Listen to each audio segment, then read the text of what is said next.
Hi, welcome back to Joe Blogs. In today's episode, I want to talk to you about what's happening in the Russian economy and specifically to talk about what's going on in the property sector. Now, usually when I'm talking about the property sector, I'm talking about China because over the last 25 years, China saw an enormous explosion in the amount of property being constructed, and that drove up the Chinese economy and equated to around 25% of GDP. However, over the past few years, as that has gone into reverse and we've seen the property developers becoming illiquid and many of them being made bankrupt, the Chinese economy has really struggled. And the Russian economy is now facing exactly the same problem. Because in 2020, the Russian authorities, in an effort to boost what was going on in the property sector at the time of the COVID pandemic, introduced a subsidized mortgage scheme whereby Russian citizens and property developers could access mortgage finance at 8%, a fixed rate. Now, the original idea of this scheme was that it would just be in place for 12 months to give the market a kickstart as the economy came away from the COVID-19 pandemic. However, it was subsequently renewed on 3 separate occasions. However, in July 2024, the Russian authorities decided that enough was enough.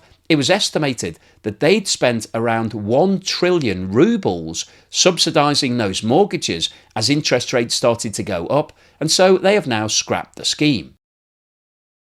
This chart shows the volume of new housing construction in Russia between 2012 and 2023. And the scale on the right-hand side of this chart is shown in millions of square meters and goes from 60 million at the bottom to 120 million at the top. And what this chart shows is that between 2014 and 2020, the amount of new construction in Russia remained relatively static at or around 80 million square meters.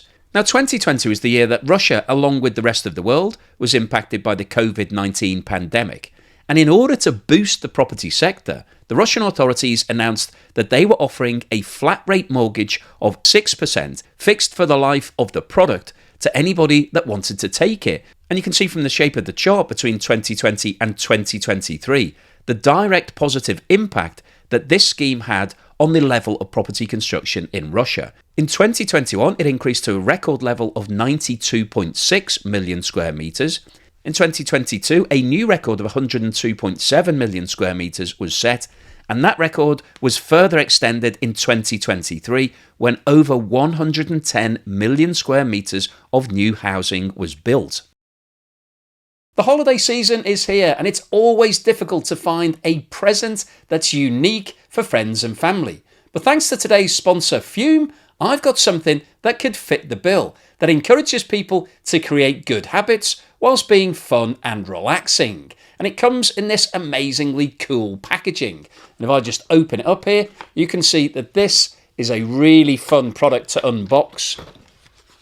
It's so cool and it feels so good. It's got a great weight to it. Fume is a flavoured air device that's perfect for anyone who's looking to break away from bad habits or just wants something enjoyable to use. It's nicotine-free, non-toxic and completely guilt-free.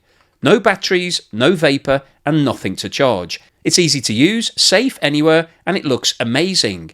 Fume has a sleek, high-quality design that anyone will love unboxing. And what really makes Fume special is that it's got customisable flavours such as crisp mint, maple pepper and white cranberry, and the device is made to be fidgeted with, so it helps to calm anxiety. This holiday season, you can give the gift of better habits. Head to tryfume.com/JoeBlogs or scan the QR code on the screen now and use the code JoeBlogs to get a free topper when you order a journey pack for a special holiday season. And if we look at this chart, which shows the number of new mortgages issued in Russia between 2018 and 2023, you can see that in the second half of 2020, there was a significant increase in the number of mortgages issued following the introduction of the scheme in April 2020.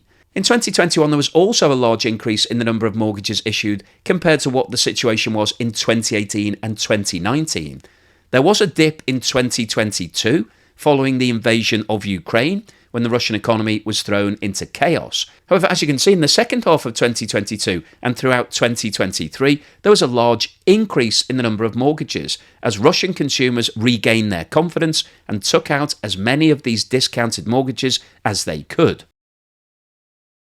Now, if you've been following the channel, I am sure you'll be aware that interest rates in Russia have been going up rapidly over the course of the last 18 months. The Russian central bank, in order to try to tackle high levels of inflation, which are currently running at 8.5%, which is more than double the target rate of 4% set by the Russian central bank, they've increased interest rates from what was 7.5% back in the summer of 2023 to the current level of 21%. And obviously that represents almost a 3 times increase. Now, as we've discussed before, one of the major impacts of increasing interest rates is that it discourages new borrowing, whether it be company borrowing, personal lending, or most importantly for the property sector, mortgage lending. And this chart shows the differential between the subsidized mortgage rate supported by the Russian authorities, which is shown by the yellow line. And you can see from this chart that the original rate was actually 6%. It increased following the invasion of Ukraine up to a maximum of 12%. However, it subsequently was brought down to the current level of 8%. And the black line here shows the market mortgage rate. So basically, if you weren't taking out a subsidized mortgage, this is what you'd have to pay. And what you can see here is that in the latter part of 2023 and throughout 2024, the differential between the market rate and the subsidized rate was getting greater. Now, this chart only goes up to July 2024, which was when the subsidized rate was withdrawn. So basically, if you're taking out a mortgage today, there is no option of having that subsidized rate anymore. But you can see that at the point that those subsidized rates were withdrawn, the market rate was above 18%. So basically, if you were having to take out a normal mortgage, you were paying 10% more than the subsidized rate, which means that the monthly interest charges would be more than double the cost. So having to pay more than double the rate is obviously really bad news for Russian consumers and Russian property developers. However, the situation is much worse than that now, following the rapid increase in the official rate of interest in Russia. And Sberbank, the biggest mortgage lender in Russia, recently announced that its latest mortgage rate is now above 28%, which bizarrely is actually quite reasonable because some of the Russian lenders have increased their mortgage rate to above 40%. And if we have a look at the impact of the increase in interest rates on the number of mortgages being taken out, you can see that there has been a sharp drop since the subsidised scheme was ended in July 2024. And the figures that have been released for September 24, which are the most recent that we have, show that year on year, the fall in the number of mortgage approvals is down by 52%. And if we have a look at this chart, which shows the year-on-year movement in house prices in Russia, you can see that in the 6 years between the third quarter of 2014 and the second quarter of 2020, house price growth was actually quite stagnant. And in a lot of years, it was actually falling. Russia was experiencing a reduction in house prices. However, immediately following the introduction of the subsidy scheme, there was a huge increase in house prices. And in the first quarter of 2022, which was when the invasion of Ukraine started, the annual increase in house prices had risen to more than 23%. Now, the war in Ukraine has had a dampening impact on the increase in house prices. However, by the second quarter of 2023, they were still increasing by 6.75%. And the latest figures that we have for the second quarter of 2024 show that on an annual basis, house prices are up by just under 9%. However, the subsidy scheme was ended in July 24. So the next quarter's figures will actually be the first that we see that have the impact of the removal of that scheme built into it. And there is a very high likelihood that going forward, house prices will start to fall. And if we look at this chart, which shows the level of construction output in Russia, dating back to the end of 2019, you can see that following the introduction of the subsidized scheme in April 2020, there was a sharp increase in the level of construction in Russia. And by the summer of 2021, the year-on-year increase was into double figures. Now, the start of the war did have an impact on the amount of construction. However, it soon bounced back. And by May 2023, the year-on-year increase was 13.5%. However, as you can see, over the past 18 months, which is the period when the Russian central bank started increasing interest rates rapidly, we've seen a reduction in the growth of construction output. And the most recently published figures for August 24 showed that the year-on-year movement was an increase of only 0.1%. So what's the summary and conclusion today? Well, I wanted to post this video because I think what's happening with real estate in Russia is really quite fascinating and tells us that there are bigger problems that are now starting to emerge in the Russian economy. So far, we've been talking about the impact of the sanctions and the problems that Russia is having with regards to finding enough people to fill all of the vacant jobs. They can't increase their production because they're struggling to fill all of those vacancies.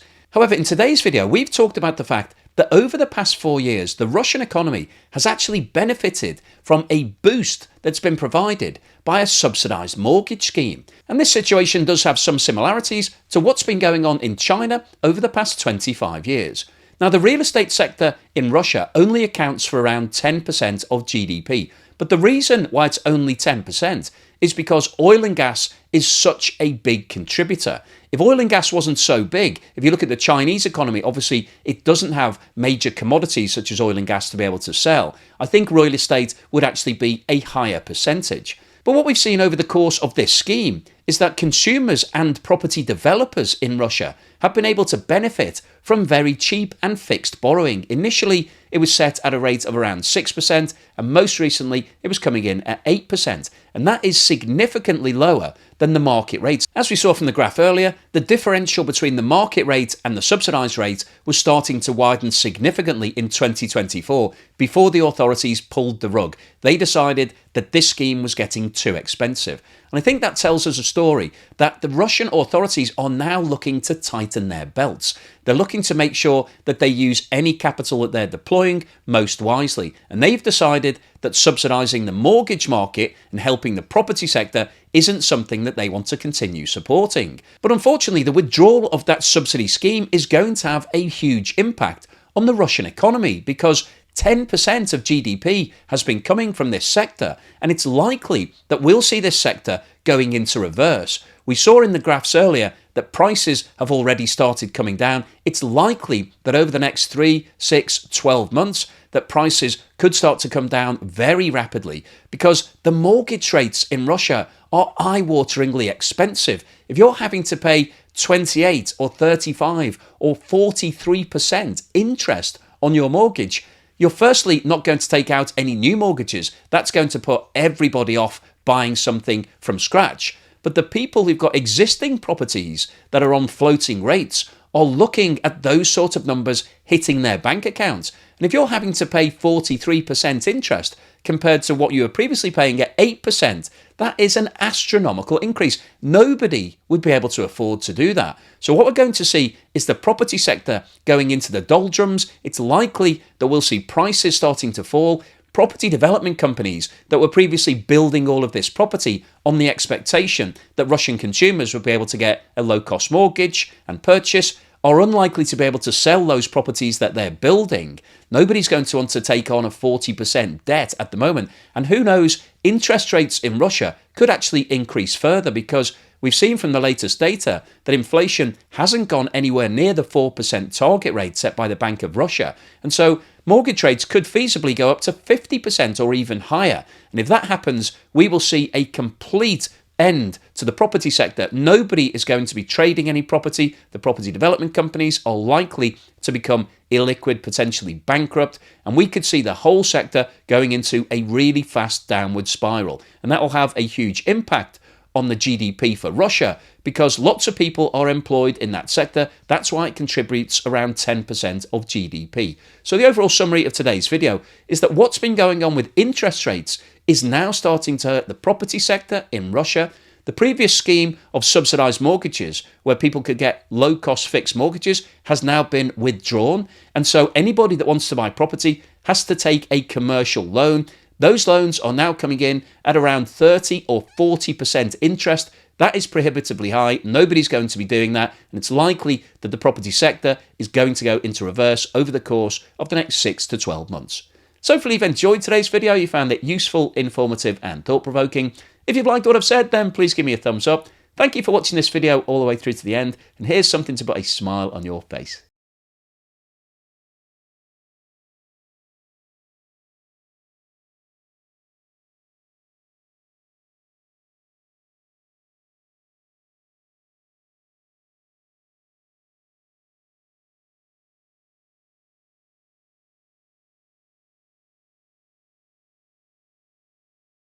This holiday season, you can give the gift of better habits. Head to tryfume.com/JoeBlogs or scan the QR code on the screen now and use the code JoeBlogs to get a free topper when you order a journey pack for a special holiday season.